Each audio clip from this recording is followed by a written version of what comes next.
Good morning. Our scripture passage today comes from the book of Hebrews, chapter 12, verses 1 and 2.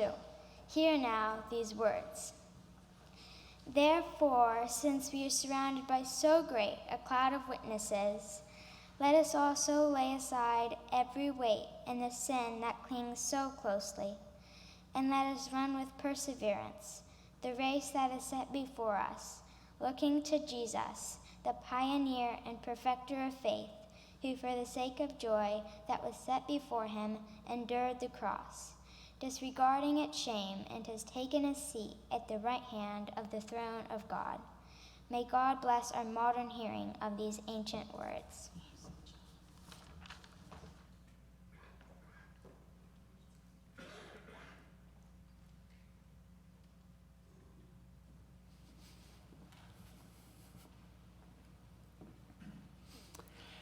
This past week, I had a kindergartner begin school, and in being part of her beginning of her kindergarten year, I was reminded of that great book written back in the late 1980s by Robert Fulghum, All I Really Needed to Know I Learned in Kindergarten.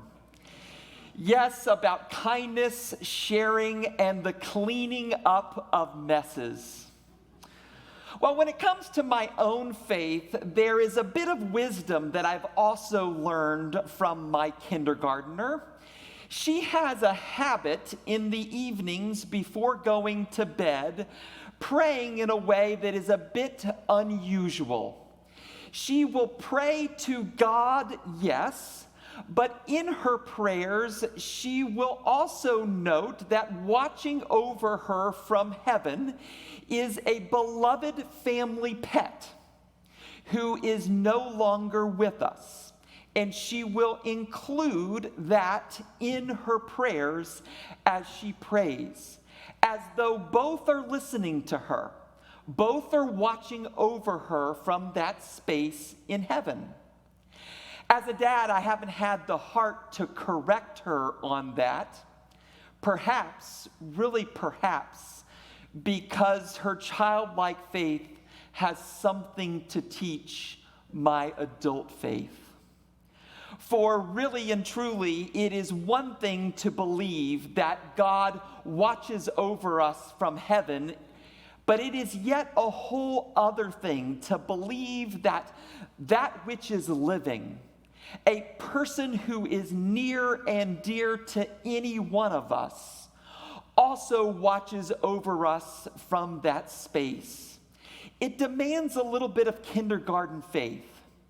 And really complicating matters a little bit is this dichotomy over the years about the saints of our faith that has become rather extreme between Catholics and Protestants. I have a good friend of mine who pastors a Methodist church in El Paso, Texas, a very Catholic area of the country. And he says that on All Saints Sunday, the word saint, even when it's used, brings a lot of conflict with it amongst his congregation. Because in that area of the country, you either, pray to the saints or you do a Protestant 180. And you say that the saints are just memories. You either say a prayer to the Virgin Mary as well, or the saint and the beloved in your life is just a memory, and that's it. And if you've had the Catholic Church as part of your faith journey, perhaps you can resonate with that. For really and truly, there is a bit of mystery and myth when it comes to what are the role of the saints in our lives. And that is what I really appreciate about our scripture passage in the book of Hebrews this morning. For my sense is that this scripture pushes us into a middle space, into a mysterious space, into a rather encouraging space, helping us to conceptualize where the saints are at work in our faith right now, today. The scripture encourages us forth from the great cloud of witnesses the saints root us on our great race of faith. For centuries ago, the writer of the book of Hebrews knew about the early church what we know about ourselves today. The emotion and hardship of grief is remarkably challenging as we journey forth in faith and as we journey in our everyday lives. Grief burdens us when we recognize it, and grief even burdens us when we don't recognize it. Remember that very wise quote from C.S. Lewis many, many years ago? He said, "I sat with my anger long enough until she finally told me that her name was grief." Empathetic to how hard grief would be in the lives of the early church, the writer of the book of Hebrews gave them a rather inspiring, a rather hopeful way to consider where the lives of the beloved might still be at work in their lives. But really and truly, to conceptualize it, it demands a bit of kindergarten faith. It is the idea of a race and a cloud. Walk with me into the metaphor. Elsewhere in the New Testament, the Apostle Paul uses the image of the race being an analogous to our journey of faith, as does the writer of the book of Hebrews, that we are running a race as we walk day after day in faith. I think the word race implied in it, we can think about perseverance, the hardship of it, that we sweat through the race, that it's perhaps challenging to run. And then as part of this race, there are a great cloud of witnesses looking down upon us. This image, according to numerous biblical scholars, would have been a very relevant first century image to anyone in the first century church who was hearing these words in the Hebrew letter. For the image was of a Greco-Roman Colosseum or a Greco-Roman amphitheater.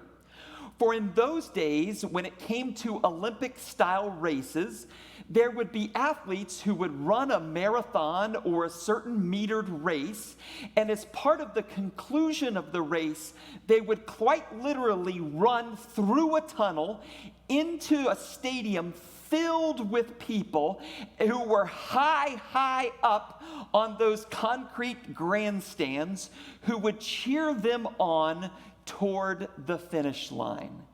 And therein lies the image that our scripture presents to the early church and to all of us. That the saints of the faith are up in the Colosseum, rooting us on as we run on our faith journey. Back in 2008, I was in modern-day Turkey at one of these amphitheaters, these coliseums that were originally built for athletes with a deep history into the Olympic Games and into other athletic events. And at the time, the scholar who was teaching this study tour was filming for the Discovery Channel. So as a way of explaining the analogy, he brought us all up to the top level of the Colosseum. And he said, look down below at the race that is happening on that field. Imagine it being you on your faith. And this is where the great cloud of witnesses are rooting you on, are cheering you forth. What is it that those saints of your faith, the beloved who have passed away, who are now in heaven, what is it that they are encouraging you forth on today? For we say our life is so hard, and they whisper to us, keep going. We say that the politics of our world, our society, everything that is happening in the news is so tough. And they whisper back to us, keep putting one foot in front of the other, serving. We say we have so much fear about the unknown future, so much worry. And the saints whisper back to us, keep trusting. What do those fans of yours, those spectators in the stadium, what words of encouragement do they share back? I was reading in a Bible commentary this week a wonderful line that the worst moment of any hard journey is whenever you feel in the journey that you are alone.